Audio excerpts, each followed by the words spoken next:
Forward TV. The world is thinking.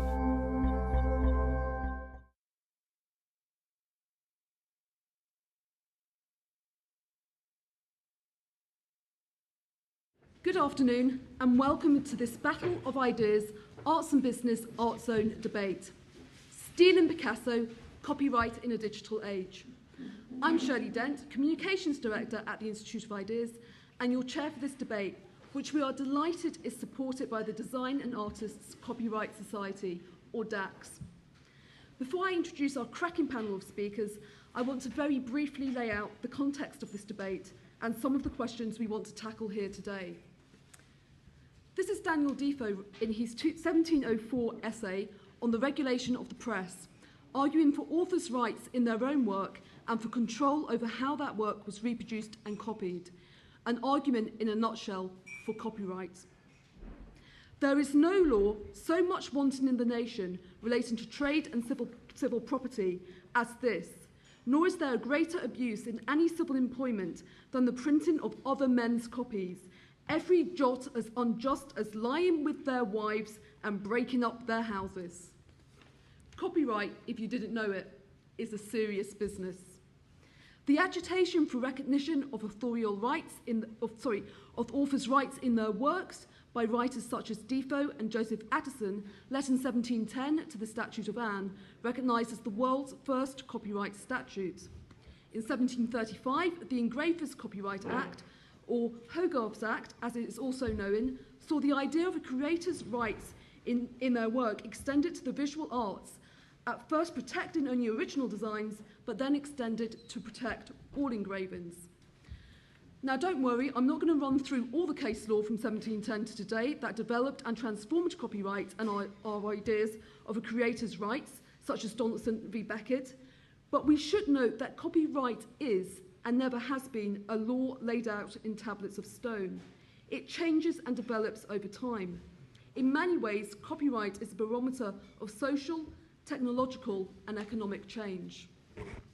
So much so that we have reached the point today in the government's 2006 major independent review of intellectual property rights, the Gowers review, that we are told, and this would have Defoe turning in his grave, that copyright in the UK presently suffers from a marked lack of public legitimacy.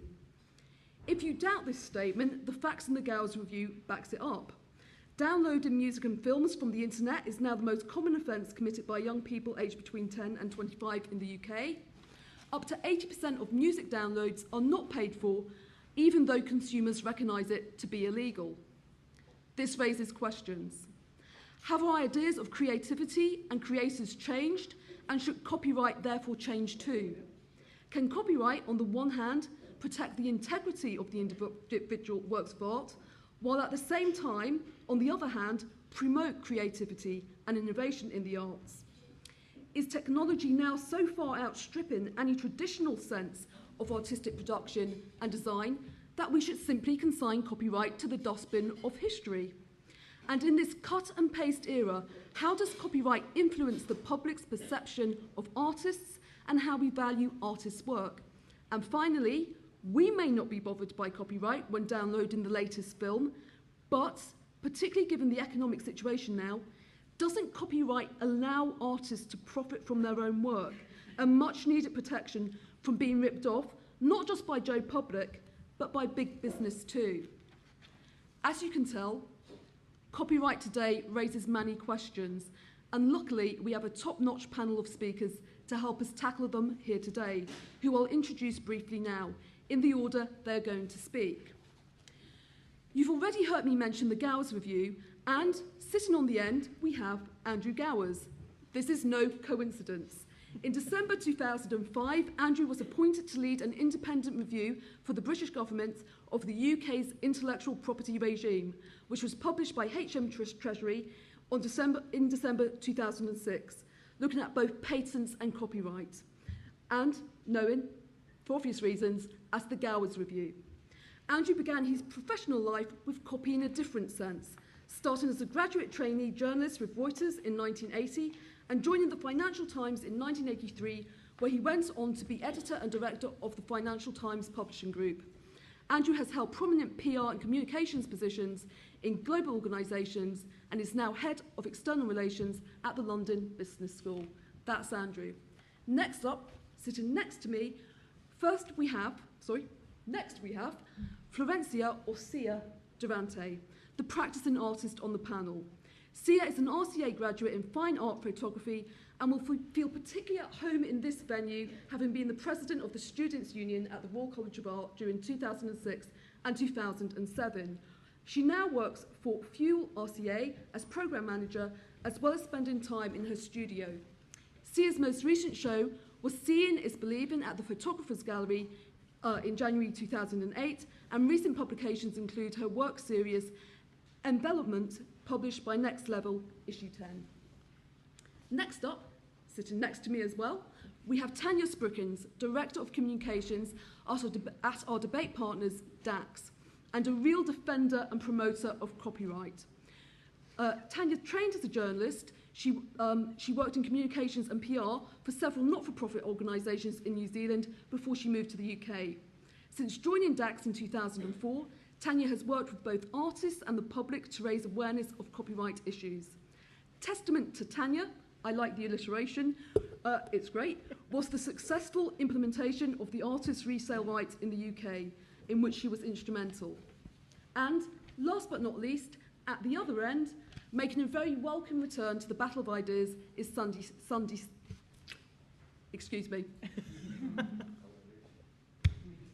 Starr, an evangelist in the fields of science, technology and culture.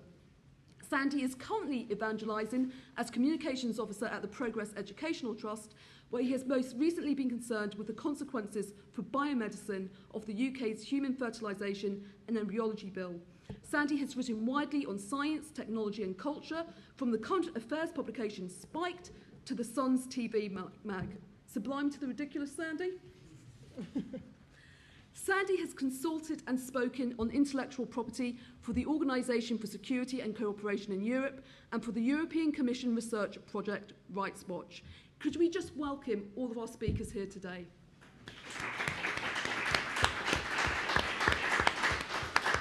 Okay, lads and lasses, I have to warn you, I'm going to be tight on time. So, Andrew, without further ado, could you kick us off? Thank you very much, Shirley, for that very comprehensive and kind introduction. I think you foreshadowed quite a lot of the controversies that not only that we're going to talk about here, I suspect, but also that have been swirling around since intellectual property came into existence, since copyright was first written into law.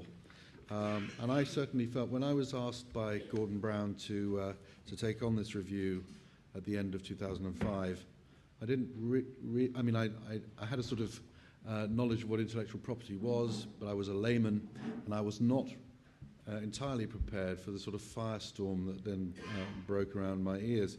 And it felt as if I was walking into a sort of mysterious, magical world with its own language, its own cast of characters. There were the trolls, the pirates, the orphans, all of these mysterious terms, and then it became clear that there was basic agreement, certainly at the extremes of this debate, on almost nothing. What was seen as sharing by some was stealing in the eyes of others. I remember very early on having a rather testy discussion with representatives of a particular creative industry, which shall remain for the time being nameless, where the assertion was made boldly, intellectual property is the same as property.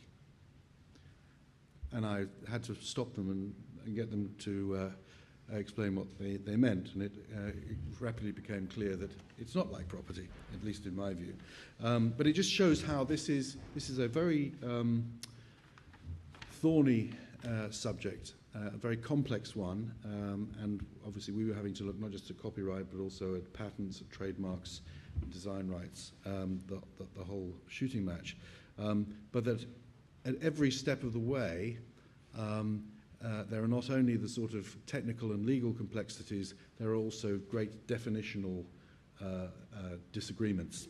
So I'd like to just go right back to some very basic definitions, because this is intellectual property is in a sense an artificial concept, and it's a concept that requires treating in a nuanced and qualified way. It is not like physical property. It is not something that you can feel and possess. It's a bundle of rights created for a purpose, and that purpose is to protect applications of ideas and information that have commercial value. And it protects them for a reason, and it protects them with all sorts of caveats. And we should always have those in mind. It gives creators certain exclusive rights over the knowledge and information they create to prevent others using it without permission. But it is important to bear in mind at every turn of the way also that these creative works, by definition, are to some extent public property. They are partial public goods. One man's possession of it does not diminish another's ability to enjoy it, in principle. There's a wonderful quote from Thomas Jefferson, which said, if I give information to another, or give instruction to another, my instruction is not diminished by it, just as if I have a taper with a flame and pass that flame on to another, my flame is not dimmed by it.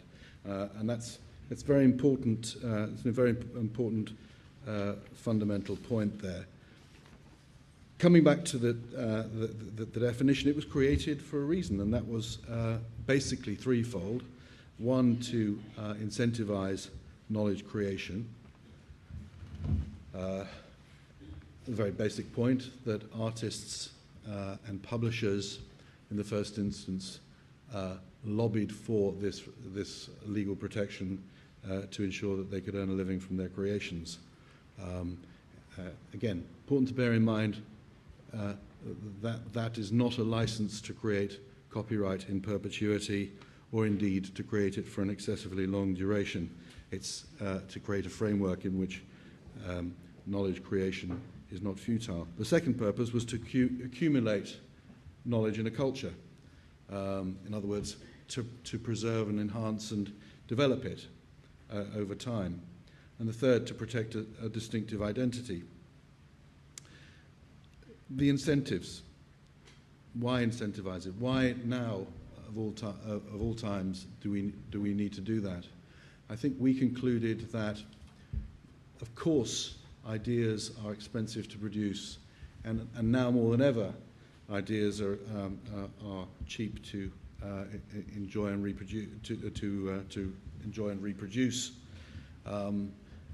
where everything can be cut and pasted or digitally transferred. The potential for wide dissemination is great.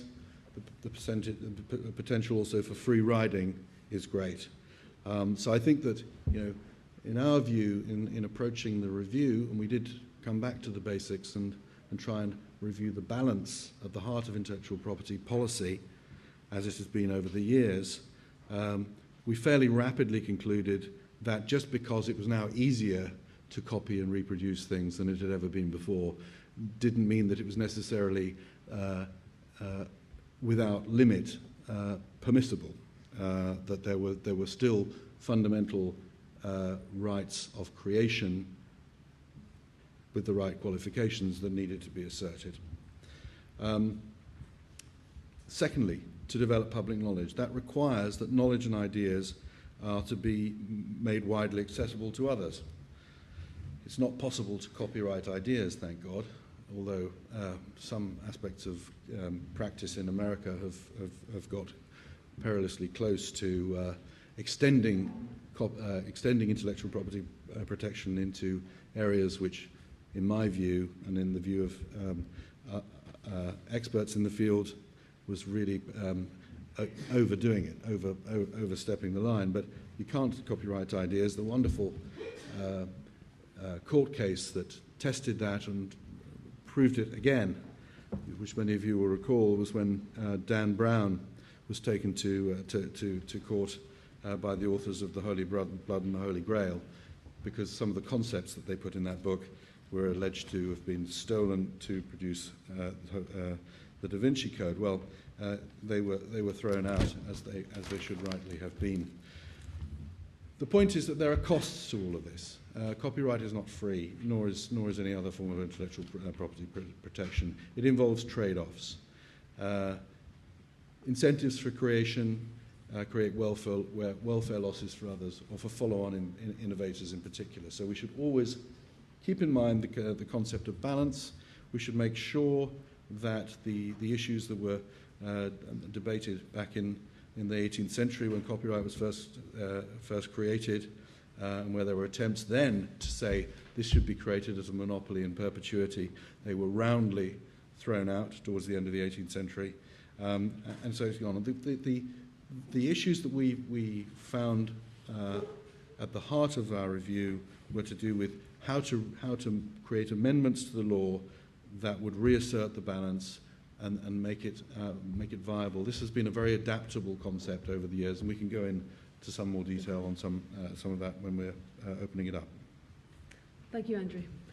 Sia, if I could turn to you now. Thank you.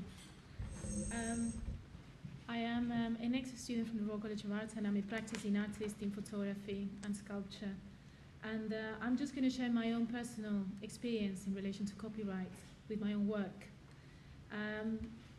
I have been in a situation actually in the last year where after it's my third year after graduating from here and having had a body of work exhibited all across Europe and the UK, and most recently at the Photographers Gallery.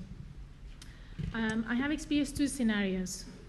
The first one was another student from the college. She was in 2 years after me, or a year after me. And now I think she became very inspired from the work I had done. She actually came to me. It was actually some of the work was from my degree show, and she came to me while the show was on, saying how much she had really liked it, and she was really, really inspired by it. And she, 2 years later, suddenly won a prize with very similar work in a way.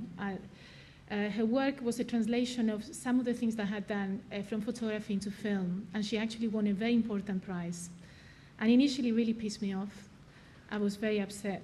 For 2 months I was crying and debating if I should like approach her and ask her, how that happened, and I wanted to punch her for the first month, in all honesty.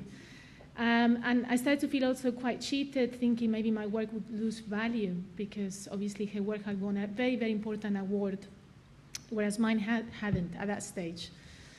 But after 2-3 months, I started really reflecting a lot and talking to friends and family, and realized that actually maybe it wasn't a complete copy, and if anything, maybe she just had evolved the work I had done into something else. And isn't that the point in the artist community?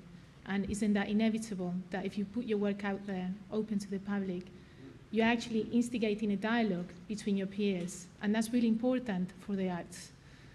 So actually I realized that it's a good thing, and it's great that she won the prize, and even though it was a little bit upsetting at the beginning, I should have feel a little bit humbled and honored that my work became something else that then was really awarded by something else, by somebody else. So that really made me reflect a lot about copyright and work and the dialogue between artists and how the creativity happens. And when you go to exhibitions, when you see works in publications, there's a constant dialogue that's conscious and subconscious, and that made me think about the collective subconscious as well in the creative industries, and also, across all areas. And then apart from that, I had another parallel situation, which was a friend of mine came back from LA. He works in the film industry, and he came very upset, saying that he'd seen an advert by an energy company that he felt was a complete rip-off of my work again. And he was basically saying, you should take it into court, and you need to look into this. It's really serious. The similarities are so close. And then, funnily enough, that advert came to the UK. I don't know if it's by sheer coincidence, but the similarities were very striking. And I started to think, well, this is a very different scenario. This is not another artist evolving the work and developing into something else. This is actually a big corporation that's actually loaded that is literally just repeating the work. And maybe it's not completely the organization, but it's also how the industry of advertisement works, and whether it was also the creative agency that borrowed the work for the clients. But the point is they can actually afford to play a little bit to the artist. And I don't think to them it would mean much suffering to pay a little bit of a commission, or, you know, in terms of copyright, I think there is an area for me to think about and potentially take that into legal action. So that generated a very interesting conversation between myself and this friend who had come back from LA, and he's a film director in one of the main post-production companies in the UK at the moment, and he works in 3D post-production, digital effects, and also directing, and he works with a lot of these agencies. And he started telling me how a lot of these creative agencies borrow a lot of the artist's work. The inspiration comes directly from student shows, degree shows, MA shows, and also shows, you know, public shows like the Tate and the National Portrait Gallery. And there's some very specific examples I'm going to mention to you now, and hopefully some of those examples you will recognize. One advert campaign that was done last year for Christmas by John Lewis was called Shadow. And that advert, I don't know if you remember, it was a really beautiful piece on TV.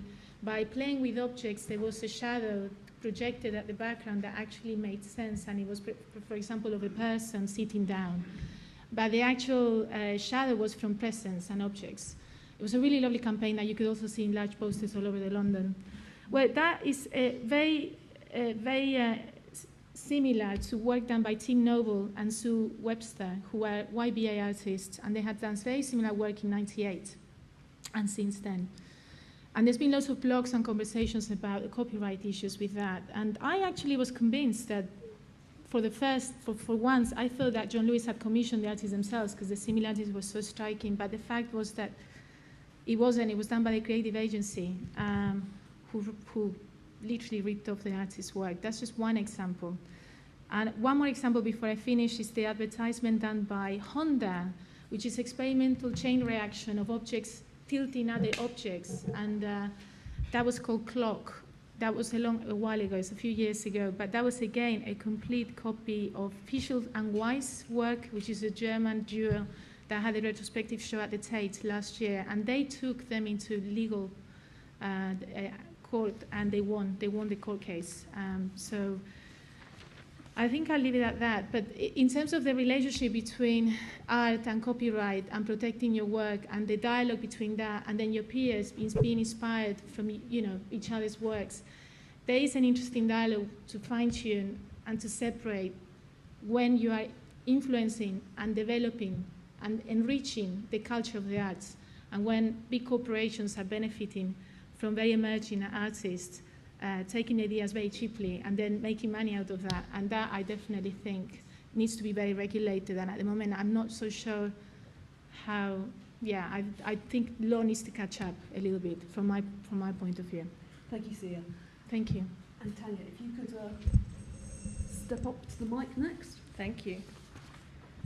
It's well timed, Shirley, so should be fine. In 2007, while milling around an East End market, I stumbled upon a T-shirt brandishing an image that looked vaguely familiar. Now, it took me a couple of minutes of staring at this T-shirt, but I would know that smile anywhere. It was a reproduction of an amber-encrusted skull, which I've conveniently got a picture of here. There's some around the room. It's called Mr. In Between, and it's by the artist Stephen Gregory, which at the time, the actual work, was sitting on a plinth in the Kowalski Gallery at Dax. Regardless of the fact that it was clearly an infringement of Stephen's copyright, what struck me immediately was just what an awful infringement it was. What they had done was coloured Mr. In Between a ghastly fluorescent pink, and then had given him a gold tooth. And then they had plastered him on T-shirts, and they were selling them not just at the market but also on their website. When we contacted the T-shirt designers, they said that they had just found the image on the website, on the internet, and had decided to use it on their T-shirts. And they just hadn't given any thought to the copyright implications of that action. Now, this is not an uncommon situation, And I wonder where the sympathies would lie amongst the audience today, with Stephen or with the t-shirt designer, because copyright has a poor reputation amongst much of today's society. Certainly it is viewed as irrelevant by many of my peers, and I would suggest that this is because the issue has become disconnected from what, or should I say who, is at the heart of copyright: the creator. Those painters, sculptors, photographers, illustrators, writers and musicians who bring so much to our culture and our lives. Somewhere, in a haze of illegal downloads, right-click, copy-paste, ignoring copyright has become a victimless crime. In fact, it's become an opportunity to stick it to big business in some instances. But ultimately, there is a victim, and that victim is the creator. Copyright is about respecting society's artists and creators and incentivising them to create more. Our job at DAX, where I work, is to ensure that artists are adequately rewarded when their works are reproduced. For our artists, the money they receive from the exploitation of their copyright gives them the freedom to create. For an artist often has quite an unconventional career path. While the rest of us, current circumstances put to one side, have reasonable certainty that our income will continue on an upward curve as we pursue our working career, an artist faces a less certain journey. It may be years before they experience any degree of success from their work, or they may experience an immediate surge of popularity, only to discover 10 years on that while they have moved on to create other works, the market only wants the works that first made them famous. Recent legislation called the Artist Resale Right seeks to address this issue. The right gives visual artists an ongoing stake in the commercial success of their work as it moves through the art market. The extra income an artist receives from copyright and rights such as the resale right allows them to develop their career. It lessens the need to rely on alternative sources of income, such as a second job. Many artists I know also teach. And it removes the right to the need to rely on the state for support and maybe one day Art Council funding. That's another debate. The rapid advances in digital technology have presented great opportunities to visual artists and other creators to allow them to further their careers. Artists are able to show their work, sell their work, and even sell reproductions of their work to worldwide audiences through the internet. And the development of digital applications have enabled new forms of creative expression to emerge. However, two things have not kept up with these developments. First, copyright legislation, and particularly in regards to visual arts, is showing its age. While traditional forms of artistic expression are accommodated in our copyright legislation, artistic practices such as installation and performance art are not. For example, it is unlikely that Tracy Emin's bed would meet the current legal requirements for a work of art, even if the art market thinks otherwise.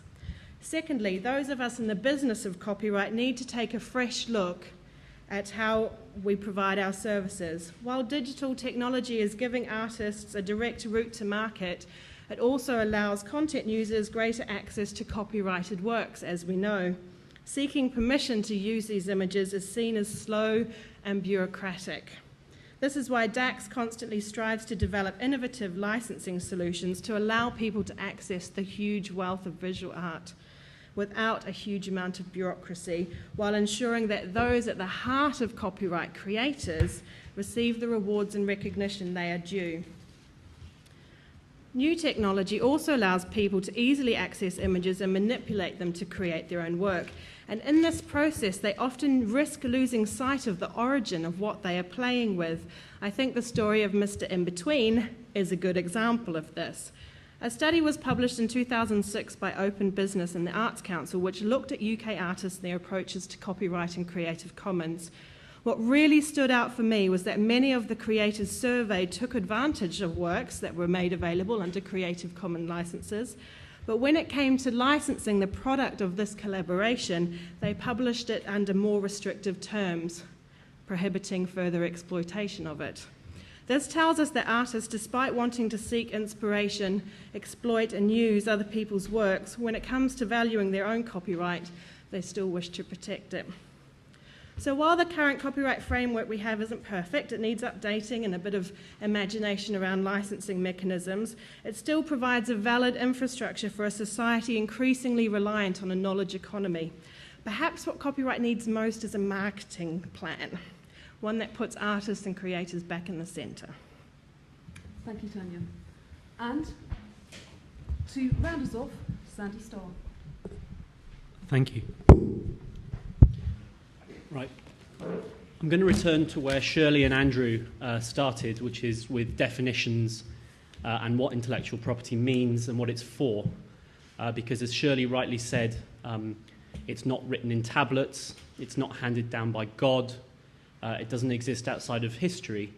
Intellectual property is a construct that we use in our own interests, most notably to try to satisfy the somewhat competing interests of private reward for creators and public benefit from creations. I've always found it useful to think about intellectual property as a necessary fiction.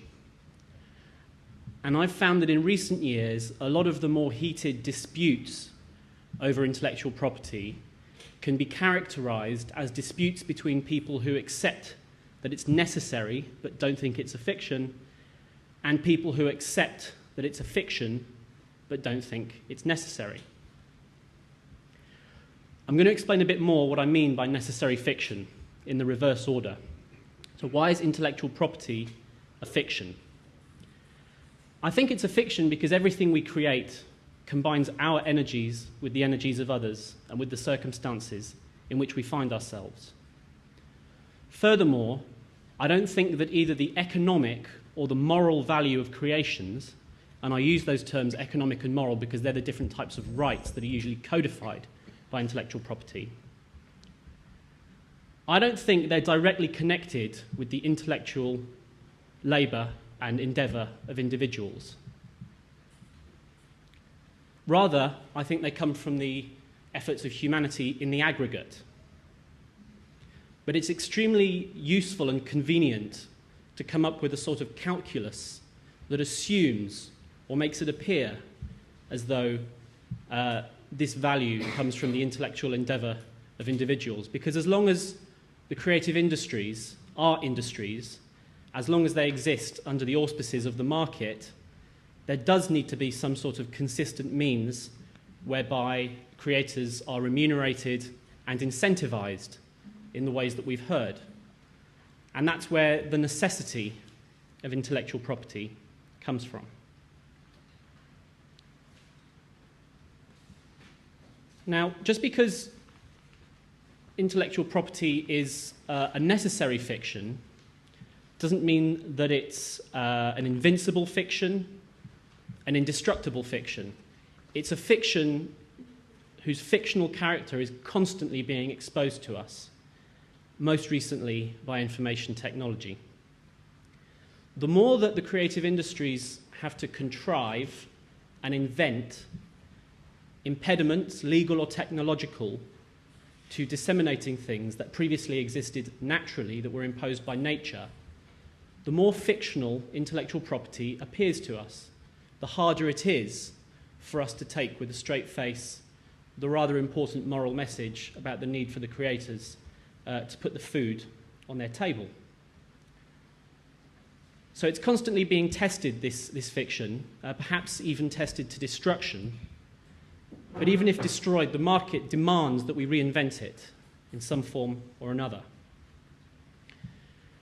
Now, if we look at the recent period and the knocks that this concept of intellectual property has taken in the era of the internet, I think we can have a very clear view of what it means by having a decent understanding of the terms analog and digital, because these terms are usually used to mean the involvement or non-involvement of computers. But I think they have a far more interesting history and meaning behind them, where analog refers to a continuum of information and digital refers to discrete chunks of information, where analog processes for recreating things are either natural processes, like the reaction of silver salt compounds to light on photographic film, or where they're a series of symbols that are potentially infinite in their range and in their subtlety. Whereas digital recreation of something has as its base some sort of consistent unit that you permutate to create the reproduction. The basis of analog material is nuance, and the basis of digital material is permutation. And all written language, in my view, is to some extent digital. All written language worthy of being called a language. So, since written language was devised, since methods for disseminating and printing it were developed, and now with the internet, I see new technology not as some cheeky interloper that has come and put the mockers on our business model, but as the logical trajectory of civilization's way of disseminating ideas, which is digitally. So that the intrinsically digital character of written language and the potentially digital character of images and sounds, that latent potential has simply been realized by recent technology.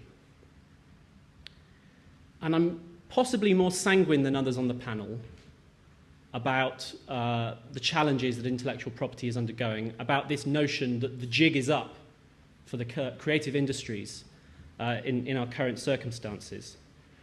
What I'm more concerned about is not dissemination but appropriation, is what the current technologies do to the way that creators influence one another. And at this stage, I'd like to bring into the discussion Harold Bloom's Anxiety of Influence, a book which advances the theory that great writers were motivated to supersede one another because of anxiety that their work might be subordinate or derivative. It's also a book that looks at the way that misremembering, that taking things down by hand, there are lots of sort of unconscious or semi-conscious opportunities for creativity that are circumvented if you can cut and paste perfect replicas of things. What implication does the current environment have, in light of what I've said, for the way that artists influence one another, and does it change the fundamental tenets of Harold Bloom's Anxiety of Influence thesis? I'll leave it there. Thank you, Sandy. Okay, what I'm going to do is I'm just going to pose a few questions to the panel to get us kicked off up here, and then I'm going to come out to you guys, who I'm sure have got lots of questions for the panel. Andrew, if I could come to you first of all, I've got to say, the Gowers review, and you know, when you get a government report, you're thinking, you know, maybe not the most enticing piece of reading that I've ever got, but the Gowers review is actually a thumping good read. You know, and I recommend it. Read it. It's very interesting about what's going on in the world. It's also very literary. And I love the Jefferson quote in it, but there's also another quote that you use twice. You use it in the foreword, and you also use it, I think, on page 12. And it's standing on the shoulders of giants. And your argument is that we need copyright to enable innovation, and innovators stand on the shoulders of giants. And I like the idea of standing on the shoulders of giants, but I just want to put this to you. Is there not a danger that that copyright itself becomes a monolith hanging around people who themselves might be giants, weighing on their shoulders, stopping them from really creating? And what I'm trying to get at is the balance between stagnation in society, in that, you know, we put art, we put ideas in aspect rather than having living dynamic ideas that are part of a living dynamic society. So what is it, stagnation or innovation? I'm just going to throw in just a little one in there for actually both of you. Tania, with Mr. In Between, if I recall in the Gowers review, you were considering exemptions for pastiche and comedy, and I'm just thinking, how does that work? I mean, to be honest, I'm thinking, it does sound quite funny, this neon skull coming at you, you know, and it's playful. You're going to say we can't do that? And how does that fit with the Gowers review? So if you two could just kick off on that, and Andrew, over to you. Okay, well, the quotation, standing on the shoulders of giants, I think comes from Isaac Newton, and he was talking explicitly about follow-on innovation, that you see further by standing on the shoulders of giants, namely people who have become famous through innovation before. So it does describe the ongoing dynamic process, and that's why we liked it so much. I think that to your point about whether it becomes a monolith, I think that really depends on the scope and duration of the thing. I mean, let's go back to when copyright was created in 1710 in the Statute of Anne. It was created, and some aspects of this are unchanged. It was a right that was attributable immediately to the author upon composition. It was transferable to a publisher for 14 years, extendable by another 14, assuming that the author was still alive at the time of extension. Now, that's a very modest set of rights, and I think what we've observed over the years, over the centuries, is a pretty constant accretion, a constant addition of scope, and is applied to new areas. It's applied at much greater length. We had lengthy debates with industries during the course of our review as to whether copyright protection on sound recordings should go up from its current level and become coterminous with copyright protection for compositions and written works, which is now, as you know, life plus 70 years. And we came down firmly against extending it in that way. But this all goes to show that there is a constant momentum, a constant inertia, rather, in the creation of these rights that leans towards further extension. Why is that? Well, essentially because those who benefit from copyright are much better organised, more coherent, and they have more at stake than the large diffuse number of interests who are likely to be adversely affected by a constant extension of copyright. So, I am between the lines of the Gowers review, and thank you for saying it was readable, was a bit of a sort of, let's draw a line here, let's go back to basics and say what is it really for, and have we gone too far? To be honest, pushing it back, which you could argue for, and reducing copyright protection, but making it in the act more legitimate and more enforceable would be a desirable thing. However, this is now an international phenomenon. The norms are very largely agreed and standardized at a global scale, so it's a near impossibility to do. But at least we tried to draw a little line saying this is what it's for, and let's return to that. Yeah, I think that's interesting, because I think part of the interest and difficulty in copyright is that balance between the individual and the public, which is why I want to sort of put you a little bit on the spot, Tania, sorry to say, as well as Mr. In Between, and this kind of balance between prestige, should it be preserved as this sort of sacred thing? What about that public legitimacy that Andrew talked about in the review? Just to give you an example of what I'm talking about, if we go back to Donaldson and Beckett, where perpetual copyright was sort of kicked out. Lord Camden in the House of Lords debate around that case said, science and learning are in their nature publicite juries, and they ought to be as free and general as air and water. Okay? Free and general as air and water. So an artist, is an individual. How can you argue for copyright as a public good? I want you to hear why. Let's leave the, lovely though they may be, the artists, let's leave them aside for 1 minute. What's the public good in copyright? Okay, well, I'm going to deal with the pastiche first. Yeah. And if I'd known you were going to raise this, I would have brought along this example, which I'm sure you would classify as pastiche. And I thought it was horrific. It was a soft toy doll of the monk's scream. And when you push its hand or something, it goes, ah, and it screams. And I found it in a shop one day, and I bought it, and it wasn't copyright. And at the office, we were horrified. We were like, God, the sacrilege on this iconic work of art. So we contact the estate, and the estate's like, oh, it's quite good. We'll just license it retrospectively. And they licensed it, and it was fine. Which sort of brings me to the point where I think a lot of people sort of just go ahead and decide to break the law rather than ask permission. You know, it's better to ask permission than or apologise and ask permission or something like that. You know, when actual fact, a lot of our artists are prepared to push the boundaries on how their work is reproduced, but it is their right to be asked first. And in actual fact, in reference to the pastiche exception in the Gowers report, we're not supporting that. And the reason why, sorry about that, the reason why we're not is because it is just 1 inch too far. And we will get to the point where commercial outfits such as our t-shirt manufacturer can come and claim an exception because it is a pastiche, when in actual fact it's a commercial product and they're aiming to earn a financial reward from it. Can I just ask Andrew, why did you consider pastiche as an important part as an exemption?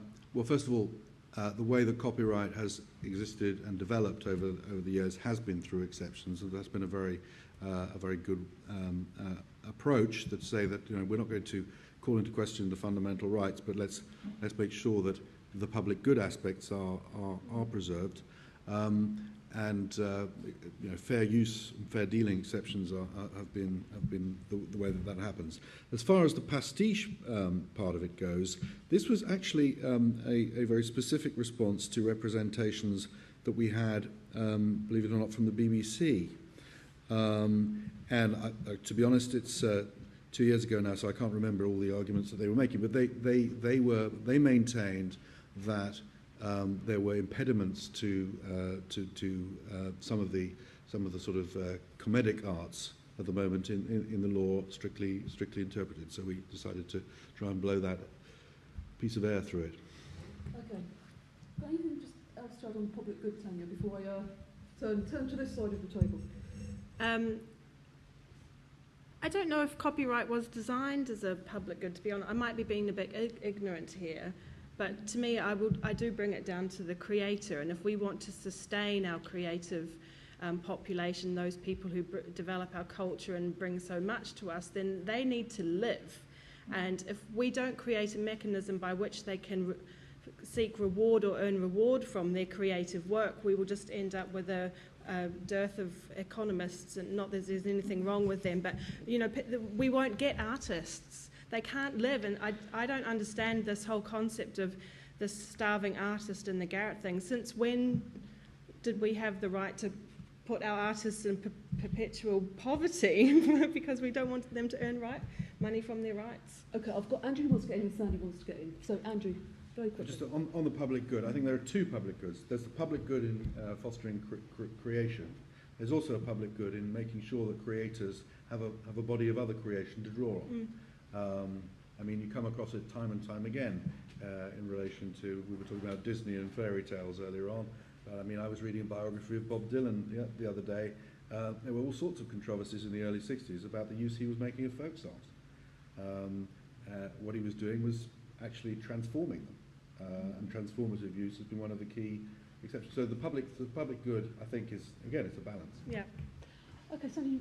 Well, just, you know, in response to the question, since when are we entitled to condemn our artists to starving garrets? Maybe I'm prejudiced. I do think in the other direction, since when are artists entitled to earn a living from their work? Working in human genetics and assisted reproduction, I'm often come up against people arguing against me in the interests of the unborn. I don't accept it with humans, and I don't accept it with creative works.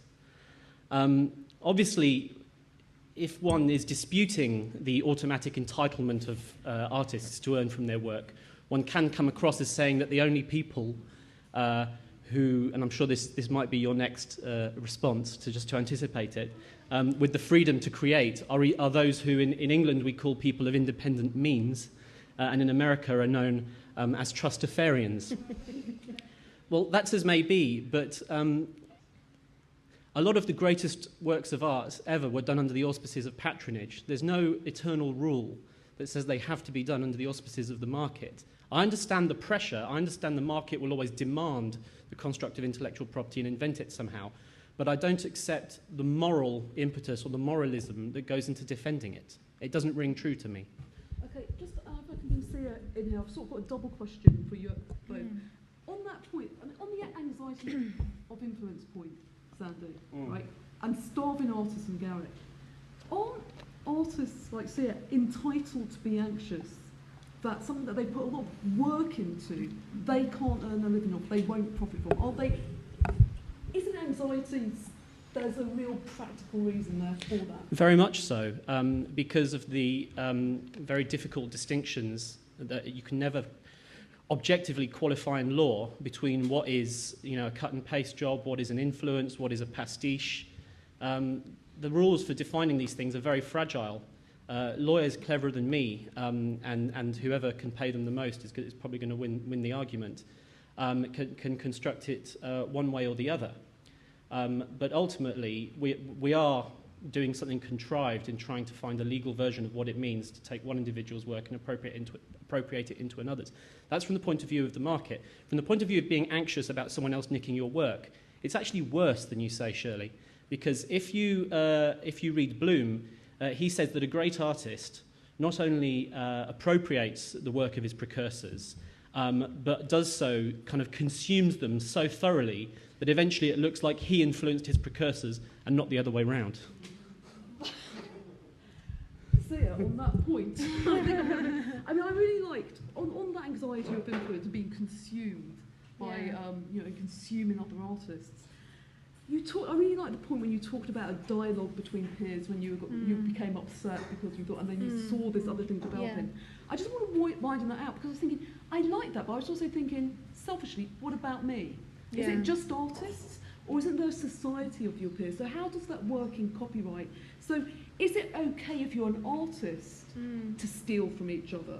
But if it's sort of the terrible T-shirt brigade, or me trying to do something with art, leaving aside the economic argument for a minute, which I know is very important, but the integrity of your work, where do you draw the line with the integrity of your work? Yeah, it's a really big question for me at the moment. I think once the work is out there, once you exhibit work, once the work becomes published, and especially now with new technologies and, like you say, digital world, in contrast to the analog world, it's inevitable that the work is you kind of have to, at some level, let it go. You have to release it into the open domain. And I think the process of being a student and then becoming a practicing artist personally is about understanding that and accepting it at some level. There are worries, or maybe an anxiety that maybe even what you just said, that maybe great artists consume other artists' work so well that maybe devalues the previous work, and that's the question that sometimes maybe may create a personal anxiety.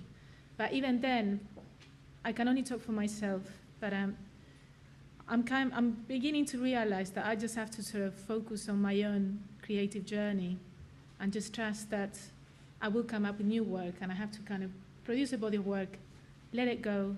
It goes into the kind of society, the creative, the artistic community, and I can't just hang on to that. I have to think about evolving myself, probably by being influenced by my context. I go to Frieze Art Fair, I see 150 galleries, there is more than maybe 800 artists. I'm consuming, I'm seeing so much art. Inevitably, some of those things are going to filter, and maybe it's not necessarily I'm going to produce conscious work that's inspired from that now, but maybe in 5-10 years, something will contribute to what I'm doing then that will have been influenced by the Frieze Art Fair visit in 2008. And that's inevitable. So for me, it's, in that respect, I think, as I said, once the work is in a gallery, once the work is in a website, I have a website, and I have no idea what they're doing in China, Hong Kong, people looking at that work, and then moving, on a Mac, grab the image, put it on the desktop. What can you do?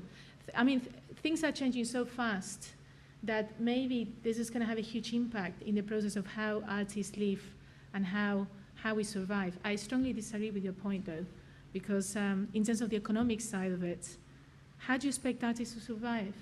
How am I going to feed myself? Because ideally, obviously patronage that used to happen in previous centuries doesn't really exist that much anymore. Now it's much more a market economy, and the art world has changed massively. I don't agree with the huge madness that has been going on in the last 10 years with the economic boom, where values of art became so ridiculously high. And that's questionable, but at some level, how am I supposed to survive? And how will be my relationship with making work if I teach? With a very practical example, most artists teach. I don't teach. I work at the Royal College of Art. I develop professional practice for current students to become more equipped to thrive in their careers and not just survive, ironically enough. So I'm doing that 3 days a week here. And then I try to do my own practice 2 days a week. I'm obviously not relying on making money from my work, but I do sell work, and that helps me massively. So going back to you. Okay. I'm just... Sorry. I just want Sandy very, very quickly to come back on that a little bit, if you've got an answer to that. And now I'm going to come out to these guys out here. I haven't got it in for artists. My brother's in the audience, and he doesn't want his work nicked either. He works in computer game design, so I better watch what I say, or he'll duff me up afterwards. I think if there's to be an expectation that art is to be a living, well, fine. Let that be a conscious social expectation that we have a debate about and set out with. It's not necessarily the same thing as defending our existing intellectual property arrangements, which are a complete bodge. Okay. Maybe we need new ones. Okay, on that point, I'm coming out to the audience. So can I just see who'd like to speak? I'm going to take a cluster of questions. Okay, I'm going to take the lady with the mic because she has the power first of all. Yeah, I'm just anticipating the world music debate tomorrow. I'm thinking about British artists who sample world music in their work. I'm just wondering how current copyright law what the implications are for British artists who use works from places where the law is completely different and they don't maybe think artists have a right to live off their art. Okay, thank you. Can I see your hands again, please? I've got the gentleman just next to you. As a former failed, bitter and twisted visual artist, I would like to say generally to artists, get a proper job. I'm a painter and decorator. If I paint a room magnolia in white, I don't get paid extra every time somebody walks into it, if you know what I mean. Secondly, I'm just thinking about this tension between copyright protecting artists and being a drive to get things out to the public. What would the panel think about a situation where an artist would use copyright to prevent their work being seen? The only thing I can think of is Clockwork Orange. So would it be morally right for people to pirate and show that film at the time? As far as I remember, the director didn't want it seen. Okay, thank you. I had a line of questions here, just these two, and I'm going to come back to the panel. I'm going to come out to the rest of you. Yeah. Yeah. Well, in the spirit of session producers slyly plugging their own sessions, I'm also doing a poetry session tomorrow, which is why I'm kind of interested in Sandy's kind of simile with the unborn children, because although I think it sounds good, at the same time, surely the whole nature of copyright is that it functions on work that has already been produced. These are actually living babies who you're talking about stealing the food out of.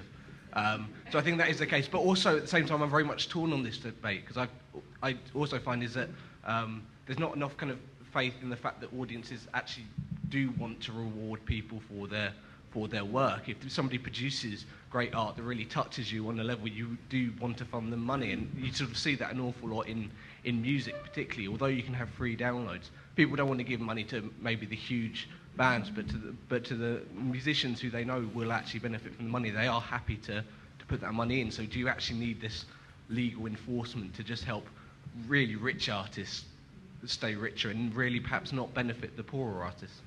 And if you just hand it to the lady next to you, thanks. My problem is quite. My issue is quite similar. It seems like the two ideas are interchangeable here. On the one hand, you're talking about art being copied and being passed off as your own, and on the other hand, you're talking about art being sort of appropriated or downloaded by somebody for their own enjoyment. I don't think the two things are similar. And so my question is art about ideas and spreading them and the dissemination of ideas, or is it about money? Because if it's about money, then your point about the copyright and about the doll wouldn't make any sense, because Munch is dead. So who is benefiting from the money made from his art or from anything that's produced by him? So yeah, that's kind of my point. Okay. I am going to come out. I just want to quickly come back to the panel now. Very interesting questions, but I'm particularly interested in this, which we didn't really touch on, this idea that copyright can act as censorship, which, you know, in the beginning with licensing acts, before we had the statute of Anne, is basically what it was. But I'm interested in that. You can prevent Ted Hughes and Sylvia Plath, for example. So if you could touch on that, I'd be very interested about preventing knowledge rather than helping it. So who wants to go first? Sandy looks anxious. Well, I won't reply to that unless there's time. I'll reply to the question that was put directly to me.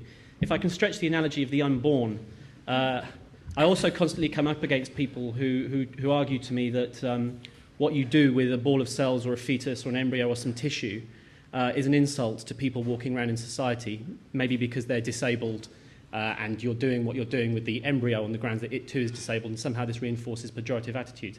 Art, in this metaphor, is disabled people.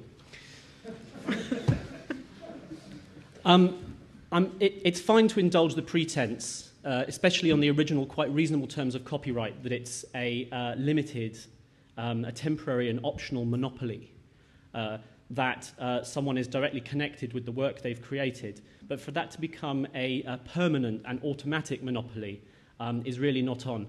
Ultimately, the body of work that already exists can look after itself. When Marcel Duchamp drew a little moustache on the Mona Lisa and called it LHOOQ, which is very rude if you say it in French, he did no injury to the Mona Lisa. I think that body of work, much as we appreciate and are grateful for it, does not need to dictate the terms on which we decide how new work will be created. Who wants to go next?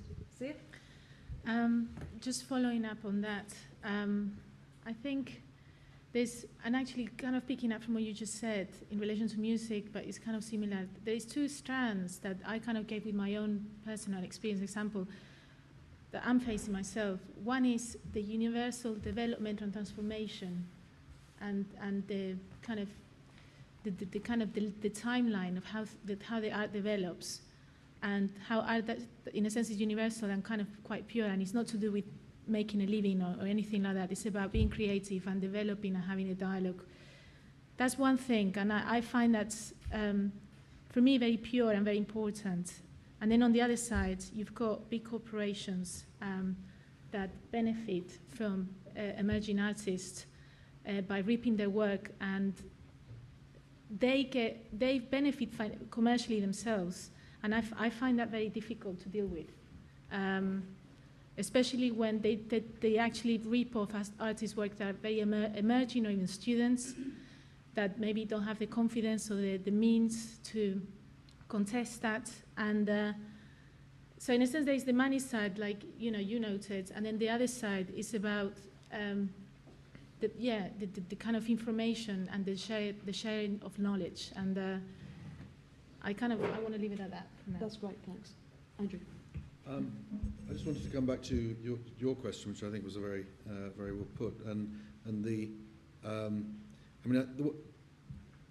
way we tried to approach it in the review, in terms of striking the right balance here, is private enjoyment is by definition has exploded. You know, the potential to privately enjoy works of art. That's a wholly good thing, and I don't think anybody really wants to clamp down on that. In other words, to bring it to a practical point, when you encounter a law in this country that makes it illegal to copy CDs onto your computer for your private use, that's absurd. It's broken millions of times a day anyway. Having silly laws on the statute book is a bad thing. Should be done away with. But when you go to the next stage of industrial scale copying, you know, the whole illegal downloading business from sites now. Actually, quite a lot of the sites that were doing that within, as it were, Western jurisdictions have been closed down, but there are still the odd one operating out of Russia, I believe. You know, that's where the heart. That's where, if you take it as read that we do have a market system for disseminating culture right now, which has replaced the patronage system, and it would be very hard to put that back together again, by the way. then things that operate on an industrial scale to disrupt that market reward for the creative process, that's where the harm lies, and that's where action needs to be concentrated. I think your question was referring to Munch and dead people. Yeah.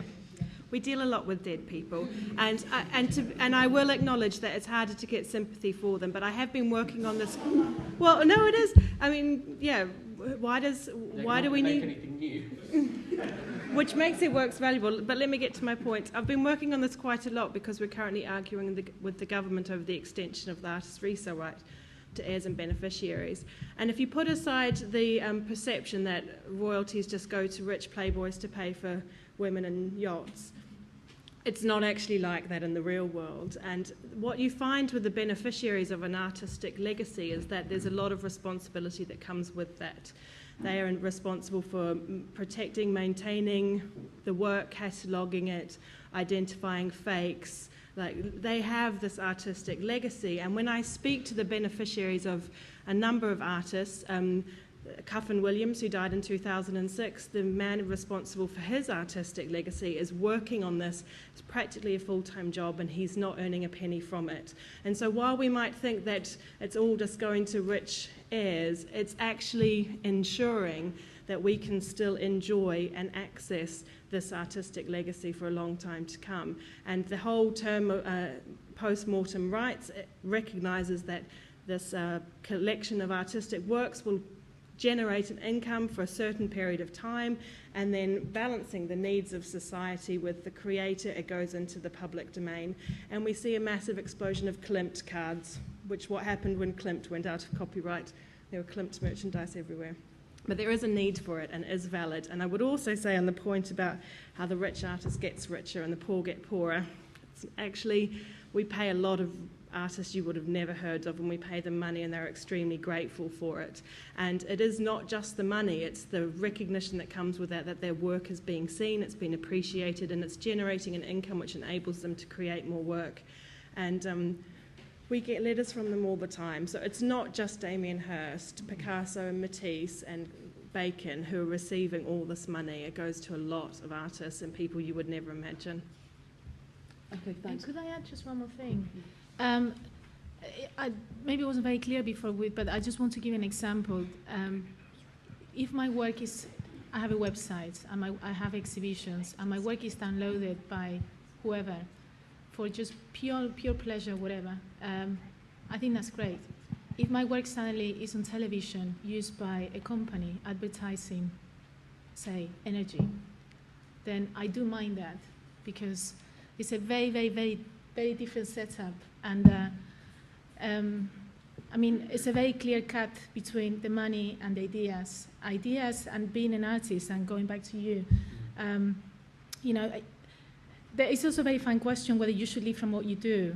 But in terms of people borrowing those ideas, when it's for commercial value and it's a big corporation, and you see your work, very similar work to your own work, on television, it does piss you off, basically. And it's very questionable. It really is very questionable. I wanted to come back on the question of legacies and dead people. Just to say that it cuts both ways. Obviously, there are beneficiaries who treasure and maintain their legacies and are grateful for the remuneration for doing so. There are other legacies that are inaccessible to fans, you know, that may have been mismanaged or that people would like to see opened up. Any music fans here who know Joe Meek, who wrote Telstar, will know his Tea-Chest tapes, still unheard after 20 years, except by one enthusiast who took time off from being a milkman to document them thoroughly in order that one day they might be released. It cuts both ways, the question of who's entitled to sort of be the custodian of something after the creator passes away. Andrew, we owe you an answer to your question, because I think actually the point about inequalities of law, a lot of this is regulated now by international convention. So, you know, if there is a case where somebody from a poor country putting out world music feels their material has been purloined by a British band, it's open to them to use the British system to enforce that. I'm going to go out to some more questions. Can I see who wants to speak? I've got one there, so I'm going to take that guy. Actually, yeah, that guy there, and then I can see you at the back as well. Hi. A couple of questions that relate to this whole question of industrial scale. And I'm just wondering whether copyright as we know it now is dictated by the countries that could dictate. And my question really is, what would happen, or do you think it would be possible if both China and India just rejected copyright straight out? Interesting question. The gentleman there, just if you hand the microphone, thank you. I guess I have no questions, but some comments to add to this discussion. One is, of course, to do with the nature of creativity and the commonality of culture. The other is to do more specifically with questions of distribution and right, and industrialized distribution and right. It was very interesting to hear the examples that you gave. I'm sorry I didn't get the panelist's name because Celia. Celia. The two that you cited were, of course, John Lewis's campaign, which seemed to be derivative of a work by Tim Noble and Sue Webster, which involves objects casting shadows, which involve people.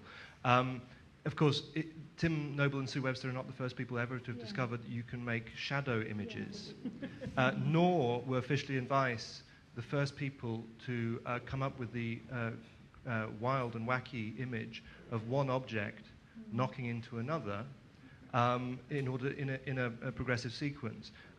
Anybody who grew up in the 70s and 80s will remember a board game called Mousetrap, and which is effectively the same issue. Similarly, don't have too much sympathy with Stephen Gregory, although as an art critic and as an art teacher in places like the Royal College, I have a great deal of sympathy for artists in general. The issue really is not whether getting a skull and putting some eyeballs in it is a very extraordinary bit of creative work, but simply because it was the image. So the guys who ripped off the image for their T-shirt could have saved themselves a lot of bother with regards to Dax coming down on their head if they'd just gone out and bought a plastic skull and stuck a couple of eyeballs in it, right? And just taken a picture of it. So there is some aspect of it which is and obviously that to your point about that stifling creativity or the plagiarism stifling creativity. Well, one can reverse the question and of course say, well, actually T-shirts might be more creative or might extend the culture of creativity by their dissemination. Which brings me to a clear issue about the primitive, intuitive right to title, which artists very genuinely feel, and I think it's very important that we feel a genuine sense of what our work is worth in the cultural sense, and what happens when we see it exploited by others. It's not so much that artists desire or wish to make a living from what they do. It's more that there's a very primitive and straightforward sense of hurt when you see other people making a living from what you do. And whilst in early Renaissance art, when you produced art, you were the producer and the object you produced was unique, and therefore there was no intimation of the possibility of exploitation through distribution. It's only the copyright, the title to the right of the copy, effectively, emerges when artists notice there are industrial means by which culture can be disseminated, A, and B, that they notice that a public is willing to buy it. Right? Now, I think this discussion, I'm winding up, yes, Shirley, needs to get to the next stage, which is really how do we think about a rights economy when we no longer can talk about discrete commodity artifacts, which is really what's at the root of this. How do we rethink intuitive rights of artists, the intuitive sense of title to one's own production? Not in terms of the distribution of finite commodities, but in a space which is possibly the indefinite circulation and flow of information. And that's really what I want to see hear a discussion more about in the future, because otherwise we're never going to get out of this one. I have a hand at back. I have two hands, so I'm going to come to you next. Right at back. I work in the publishing industry, and the point I wanted to make was that I think it would help us all if publishing offices gave more priority to the rights departments and the importance of subsidiary rights income.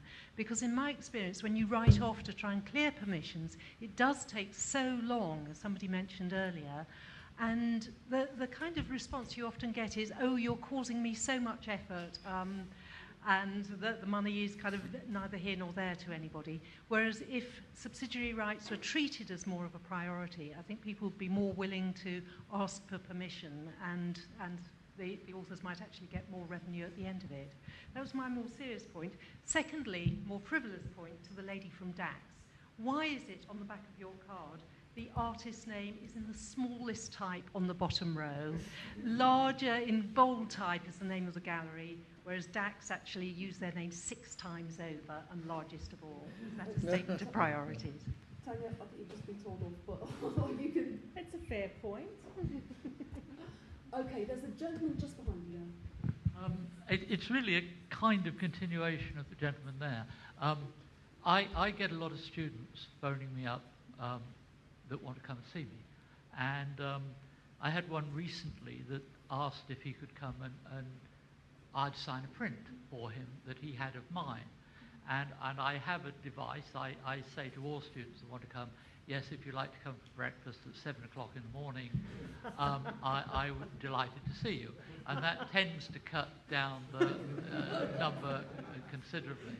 Anyway, this young gentleman turned up, and he was very pleasant, and he showed me this print, and I looked at it, a beautiful, beautiful print of mine, except that I'd never printed this particular picture. So I said to him, well, how did you get that picture? And he said, oh, it's very simple. I went to your book, and I rephotographed it from the book, and I made this print. And there was this rather large 24-inch by 36 print, you know. And I was totally flabbergasted. And I must say, I thought the cheek was so extreme that I actually signed it. But I did put a little note on the back that I thought he should go back to his college and have a little debate about it amongst the students as to whether what he had done was wrong. But what interested me was that he had no idea whatsoever that what he did was problematic. And I just wonder whether young people ever have this debate anymore about the idea of copyright or what is legitimate to do or not, you know. Okay, and I've got a question there, and I've got an alchemist user, and I've got one at the back as well. Well, it was really just picking up on that point. I was curious to know what the results of the survey were that was done at the Royal College about this very question, which you reference in the brochure. Can I ask a philosophical question? At what point does the thrill that an artist experiences seeing their work disseminated all over the place become replaced by annoyance and disappointment that it wasn't them that commercially exploited that? Okay. Can I just see anybody else very quickly who would like to speak? I know you've spoken before, but you have to be very quick. Okay, can we just have the mic here, please? What were the ideas about licensing that DAX were trying to sort of come up with or invent? Okay, thanks. I'm just going to ask the panel to respond. I was very interested in one of the first questions, which was about intellectual property in emerging economies. And Andrew, I just want to throw this slightly away because I know that the Gowers Review covers that, and I might be misquoting, but I think the Gowers Review says that weak intellectual property in developing countries might be better for. Yeah, that was a slightly different part of the argument. The argument about as well the very low-income countries where the consensus up to now under the what emerged from the Uruguay round was they should be induced to build up intellectual property frameworks pretty much similar to ours. We just blew a slight raspberry in that direction, saying, well, actually that's irrelevant and their needs are completely different at that stage of development. Now, the point that you made about what if China and India were to say no to copyright and throw it out, of course that would have a seismic effect on the world. As a matter of fact, I am absolutely sure it's not going to happen because the same processes of market pressure, lobbying and the like are going on there. I see it particularly in relation to the patent regime in China, where from being, you know, the ultimate pariah the country that was nicking everybody's patents. There's now a very significant lobby in China seeking to protect their own patents and seeking to litigate against people stealing their intellectual property. So there's every chance that China will be fully in the IP fold within the next 20 years. In India too, it's a rule of law question. They have the laws. They just have a court system that's very slow to enact them. So I don't think that revolution is going to happen. I was very interested in your point about the have we moved from the single artifact to something which is now purely dependent on distribution. I think I don't see it quite as bipolar as that, in the sense that what we've got is many, many different forms coexisting along a whole continuum. So yes, you've got a fantastic drive towards the value of authentic individual objects. You've got a fantastic drive for musicians now towards the value of performance as opposed to recordings, which is great for musicians, less good for record companies. And then you've got the huge opportunities open to the mass, to sort of Hollywood for those industrial scale blockbusters. So I think it's just a very interesting. It means you have to think about all of them when framing IP law, for sure. Sandy, you looked like you were anxious to go in. Yeah, well, there are two interesting questions and challenges. One from J.J. Charlesworth concerning the right to title, moral more than economic right to title, and one from Martin Perks about the popularity of the open source movement. And having spoken in favour of the concept of the aggregate before and against the concept of the individual, I'd like to actually go back in the other direction a bit, because the notion that things are made by individual geniuses is actually an important phase in civilization, with some good things to be said about it. In fact, if I was to see it as a progression, I'd almost imagine that the ideal trajectory is to go from anonymous craftsman to the individual, to ultimately something greater than any of that, the implied author, the one who is more than the flesh and blood, the Shakespeare who, in a different book, Harold Bloom says invented us, rather than the Shakespeare who sat down and ate breakfast every morning. Orson Welles, in one of his last films, F for Fake, has a wonderful moment where he's looking at an enormous cathedral and saying that ultimately our lot as filmmakers is the same as the people who made that cathedral. You know, we're not going to stand the test of time. We'll have some artifacts standing in place of us, but we were all just lone masons and so on. I think he's slightly too pessimistic. But I think there's something between a cathedral and Orson Welles, the genius filmmaker, that might endure. Maybe each of us can be a cathedral. Interesting concept. Tania.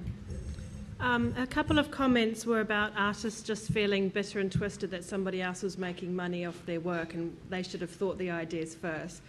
I think it's a concept artists are extremely familiar with. They work with galleries and dealers, and that's how they establish their career.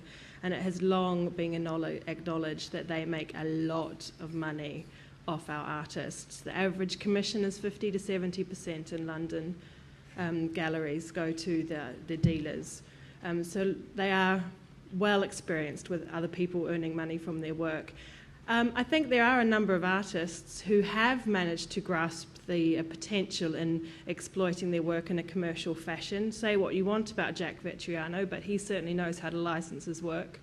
If an artist chooses to work in that commercial fashion, as do most of our photographers these days, then they have managed to embrace that and make it work for them.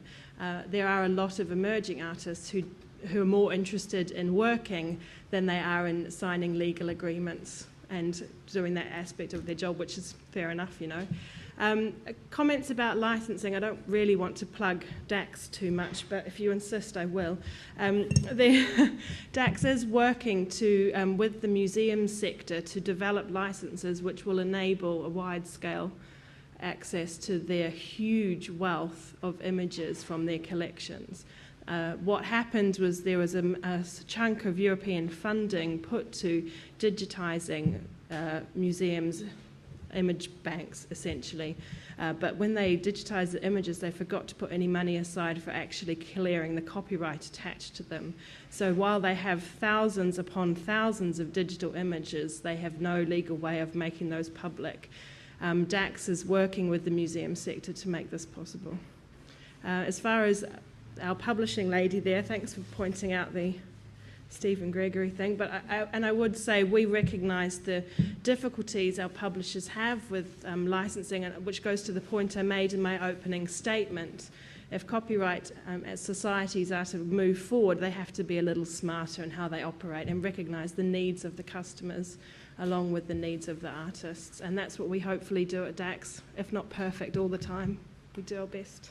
Thanks. I'm going to bring Sia in to respond, and then I'm going to ask the panellists just to give us their final thoughts on this debate on copyright in more or less a sentence, if that's possible. So short summing ups, if you don't mind. Maybe a little bit more than a sentence, but short. So Sia, how do you respond to the comments and questions? I think that currently, obviously, the influence of the web and artists choosing to have a website or not is kind of an interesting one for me. I noted the idea of open source collaboration, Wikipedia contribution, and maybe the lack of values of ideas with making work. And again, from my own personal level, I think with developing my own work, I'm not so interested in having even a commercial sort of recognition with my own work. But I would like to be able to be recognized at some level within the artistic community if some of the work I managed to make did add something to the community. And sometimes if through the web things kind of lose the thread and things keep evolving and adding and changing, and what you do and what you sacrifice other things for in order to do what you love doing, then it's not recognized. Then that makes it kind of difficult personally, and maybe other artists will feel completely different to me.